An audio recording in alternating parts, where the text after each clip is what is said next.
The Black Carpenter's Guide, Study Notes.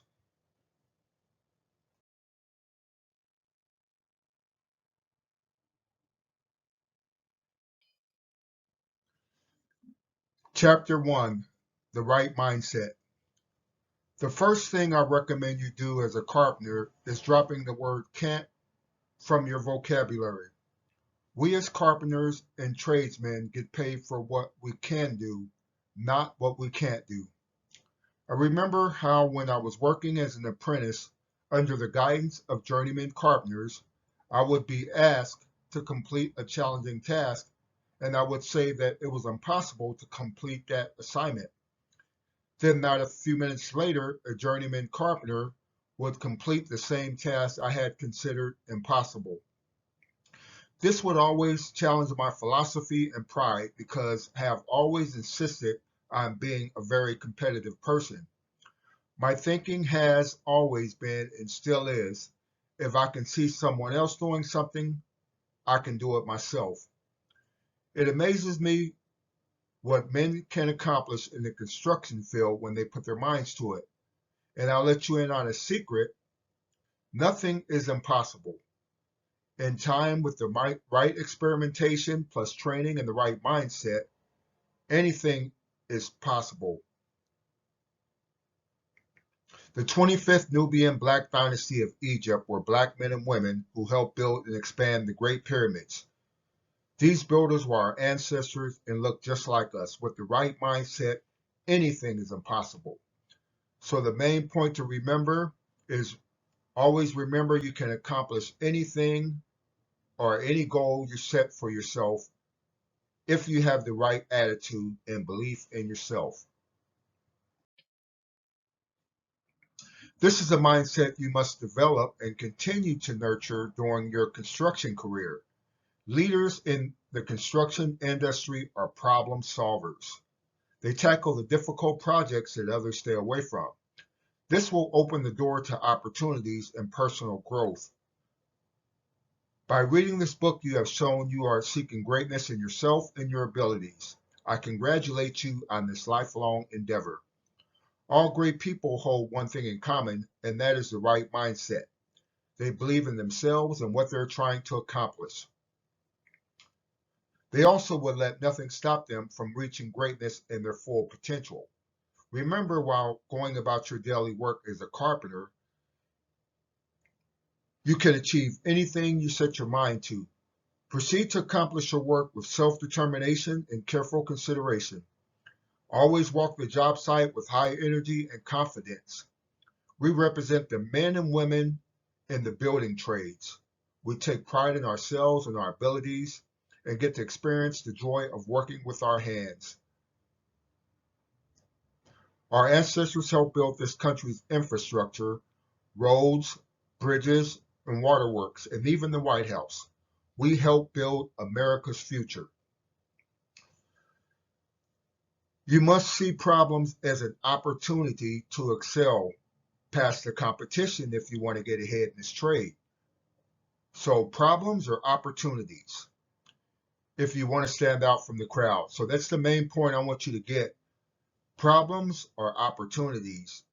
They're ways for us to propel ourselves forward. They're ways for us to grow and expand our abilities. So don't look at a problem as something negative. Look at it as something positive, something that you can turn into a positive. Okay, self-reassurance and determination. Self-motivation and encouragement must come from within to weather the storms of this trade. Myself, like many others at construction jobs, used to look for reassurance and acknowledgement from my employer. This, I learned, opened the door for frustrations and disappointments. I became a workaholic in an attempt to gain praises and self-worth from my employer. Sometimes this would work in the short term, but it was never lasting. I would bring this frustration home from work to my wife as anger, bitterness, rage, and sometimes to the point of tears. I don't remember when a change in this thinking occurred or what changed this mental challenge, but one day I realized it was up to myself to give myself praises for work well done. For me, this was a game changer. I was no longer always angry and seeking self-approval from my employees and others. Sometimes I must admit I still get joy from hearing what others have to say and that I did a great job. But this is unnecessary. Each day I make it a point to remind myself I'm a valuable employee, always giving my best at what I do. There has been many days I was feeling unappreciated and wanted to quit. During these times, the only thing that kept me going was the faith in myself and my abilities as a journeyman carpenter. Basically, I had a point to prove. We should be testing our work performance daily. I always want to be at the top of my game for one, and leaving my wake, I'm a professional and productive worker. You cannot hide greatness and exceptional ability. Continue to give your all, plan your work, and learn something new every day. This is a guaranteed plan to greatness in your abilities as a carpenter. Okay, giving 110% daily. Giving your all and then some is difficult to do. I was watching a movie once called Gattaca when two brothers were competing to swim out to a buoy out in the bay at night. One brother was believed to be perfect. He was genetically superior to his brother and had everything in his favor, going for him in his favor. Despite all this, the other brother won the swimming competition. When asked later how he could accomplish this, he stated, "I saved nothing for the swim back to the shore." This is an example of giving your all for a goal. The brother gave 100% to winning the competition. This is what it takes to stand out from the crowd often. And this is what separates the men from the boys and the women from the girls. Many people today hold no idea or have no idea of what a hard day's work is. Thanks to the construction trade, I feel privileged to have experienced firsthand what this means. There's been days when I felt completely worn out, tired, hungry, with no end to that day's work, to that day's work in sight. This is when I found new strength in my abilities, not only as a carpenter, but a man that I did not know existed. Having worked many long hours and weeks, working in 8-hour shifts sometimes almost seems trivial. Sometimes the job will test your physical strength, other times it will test your problem-solving abilities. But you must be able to call on all these, sometimes all at once, to succeed in this industry. Giving your all will cause you to grow in your abilities as a carpenter. So the main point I want you to take is always give your best at any job that you tackle. Every day will not be good days. You will love your work some days, and other days you might hate your job. But just like in life, you must learn to accept the good with the bad. I have even grown to respect the bad days because they make the good ones seem so much sweeter. Whatever task is assigned to you, always give it your best effort, from sweeping an area to framing a house. They all have importance and value in the greater outcome of the project. If you must sweep an area, make sure when you leave you can eat off the floor. Do you get the idea or the point I'm trying to make? If I'm building forms for concrete, I want them to say, "Damn, there were some good looking forms and they're not going to move or budge when we pour our concrete." If I'm framing a house, I want them to say, "This is a Class A framing job." Remember, all work is important and reflects you and our trade. I want you should always strive to add value to any company you work for. This is the key. This is a new era we're living in, and the man and woman who continues to add exceptional value as an employee will never have a problem finding work. Whatever you put into your work and profession, you will surely get back. We reap what we sow.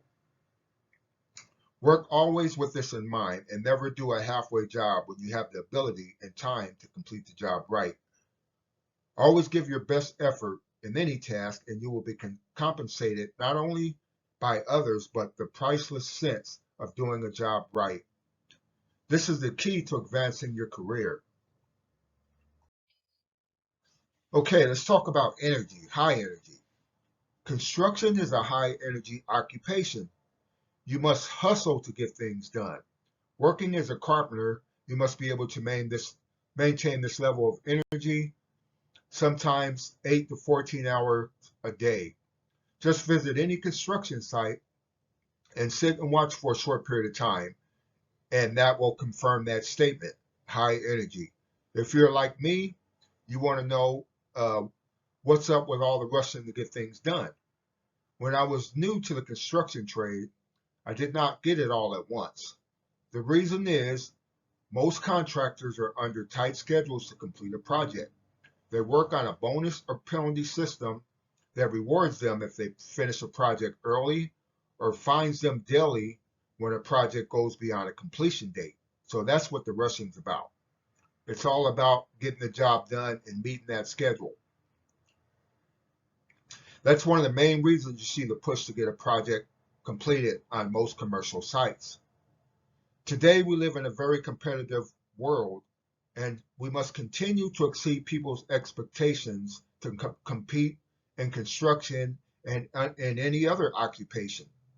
Breaking it down to the individual level, as a carpenter, if a contractor you work for does not make money on a project, you suffer a good possibility of getting laid off. So it is in everyone's benefit to hustle and get the project completed in a timely manner.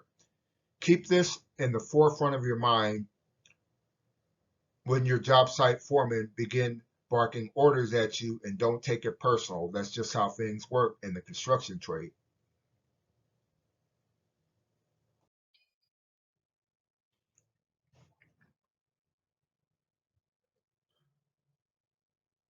My definition as a carpenter. Okay, a carpenter is a highly skilled worker who takes great pride in himself and his work. Let me repeat that. A carpenter is a highly skilled worker who takes great pride in himself and his work. We act in a professional manner when dealing with the public at large and contractors we are employed for. They know that working in a safe and productive manner is the lifeblood of our trade. They cut no corners for quality of work. They continue to seek to better. They continue to seek to better themselves and their skills in the industry by keeping up to date with new materials, construction procedures in the industry.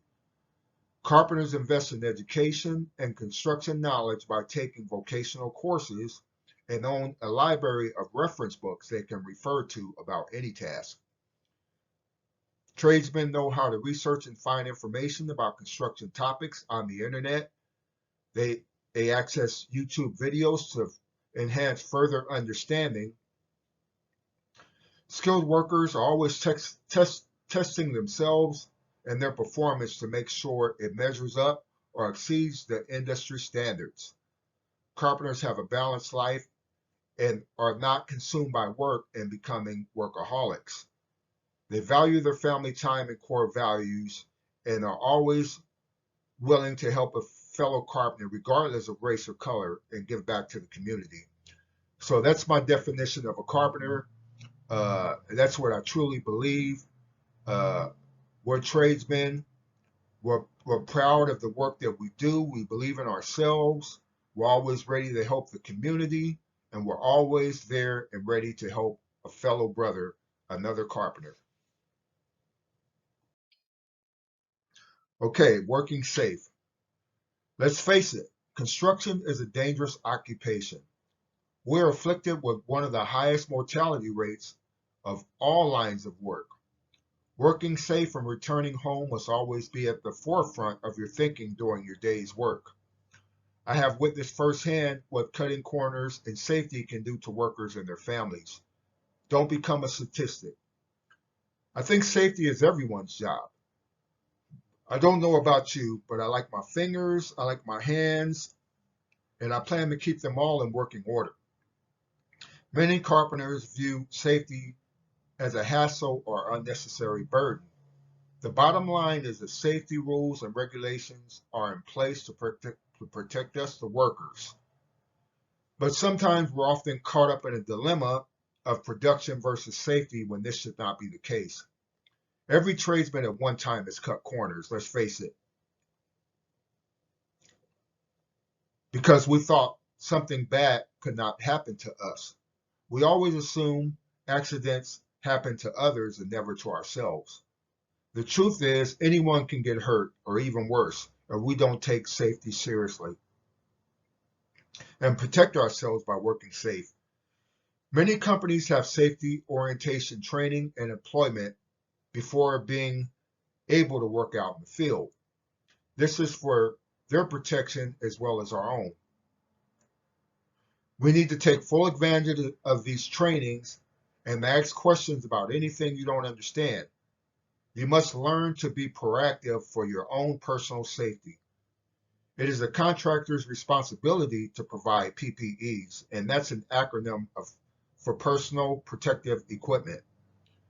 Do no job you feel could injure yourself or others, even if asked to do so by your foreman. Bring any unsafe practice on the job to your foreman or superintendent ASAP. If you're walking the job site and see an unsafe condition, take care of it on the spot and report it immediately to your supervisor. So when you're out there working, always keep safety at the forefront of your mind and come home safe to your families. Okay, working safe. When working with an apprentice, laborer, or another, always consider their safety and your own. If you see someone working in an unsafe manner, tell them about it in a way that is not offensive. Always respect red danger tape by not crossing over. This was put up to alert you of a hazardous condition that may cause serious injury or death. When coming to an area with yellow caution tape, proceed with caution and take extra care, and always test your environment to make sure it is safe before proceeding to an unmarked area. Inspect your safety harnesses daily and the safety equipment that you use. Look for discoloration, for tearing in your safety harness. If you see any such conditions, discontinue the use immediately and never enter a confined space without notifying the general contractor. No one's going to come. The bottom line is no one's going to care more about your personal safety than you. You owe it to yourself and your loved ones to return home safe from work daily. Okay, an honest day's work for an honest day's pay. Construction is hard work. If you have any second thoughts about working hard, you should consider another profession. Depending on how many hours you work per year in Southern California, you can earn between $50,000 and $100,000 a year. Now tell me, what other occupation gives someone without a college degree the opportunity to earn that type of money?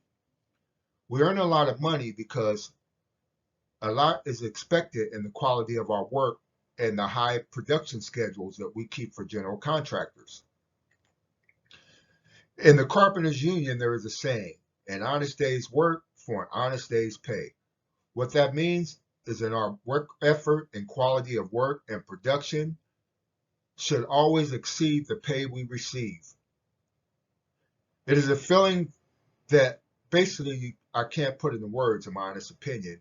You get knowing you work and deserve every cent you receive on your paycheck. It is the pride of being a carpenter to know with your own skills and your own two hands, you can provide for you and your family's wants and needs. We work very hard for our money. We are the backbone of this country, the working middle class. Carpenters through our work are building the infrastructure of this great nation. Knowing we earn every red cent we receive, so always work hard and be proud. And the bottom line is you get back in this trade what you put into it daily.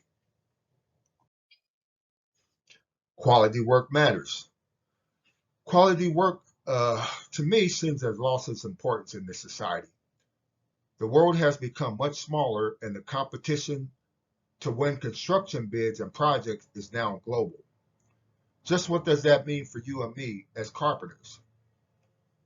We must continue to strive to always deliver the highest quality product for the company and contractors we work for to remain competitive on a local and global scale. When the companies we work for remain competitive, we benefit by being able to remain employed. This is a win-win situation for us and the contractor. Carpenters who perfect their skills and deliver a high-quality product will always be in high demand. Sometimes this means spending extra time on a project to make sure the result is right. Other times it may mean to slow down and focus on the task at hand, so everything is right the first time. Whatever the case, you must always want to deliver the highest quality product you can and be ready to stand by it. Remember, your work reflects your work ethics and values. Have you ever heard the phrase signed off on it? As a carpenter, that means I can stand by my work and be assured it will pass the highest standards of inspection. This is what separates exceptional tradesmen from the ordinary worker. And always think about quality when performing a task. Quality work matters. Okay, let nothing stop you. Being successful in the construction industry is hard work. There are no shortcuts. One of the biggest obstacles you need to overcome is your opinion of yourself and of others and your abilities. I believe anyone with enough determination can accomplish anything they set or any goal they set in this field. You will be tested by others, but most importantly, you will be tested by yourself. There's prejudice and racism in this trade. Don't be misled into thinking it doesn't happen. I had to tolerate it many times myself, but I didn't let it stop me. I knew when I first got in this trade, I was going to be a journeyman carpenter, and nothing and no one was going to stop me from accomplishing that. This is often what it takes, working with foremen and superintendents who are not going to like you from day one. That's just on the real. People who will try to make your workday a living hell. I must inform you this happens not only in construction, but in other careers. Bottom line, don't let people with personal issues, prejudices, and outdated views of you and the world stop you. This may be hard to face, but it's true. I'm very thankful for all the foremen and superintendents that made the road to me becoming a carpenter hard and challenging. What they thought was going to stop me only empowered me and helped build character. I became a much better skilled worker than if the road I had traveled had been easy. I often smile when I reflect and think about if they only know how far I had come, and their plans to discourage me backfired and made me a better carpenter. To me, this is the ultimate victory. The only person who has the power to stop you is yourself. Okay, helping others. Have you ever heard of the saying, I am my brother's keeper? I believe that it's my responsibility to help my fellow carpenters and apprentices when they need help. When I was an apprentice, I was always asking questions and trying to learn everything I could about construction in this trade. Now that I'm a journeyman carpenter, I feel it's my responsibility to pass this knowledge on to my fellow apprentices, especially young black men and minorities in this trade, black men and women. The reason my focus is on helping my race first, that is a natural and common sense approach. Being black, I feel I need to help myself and my race first before I can help others. This is a natural and common sense approach. This should not shock the reader. This is what all other people do of different races and colors. I'm not a racist. I have many friends from all different nationalities. Many of them supported me along the way, and to them, I give my sincere thanks. But it is often the colored worker or the black worker who is a loner on job sites and that I feel that I need to give special attention to and reach out and try to help.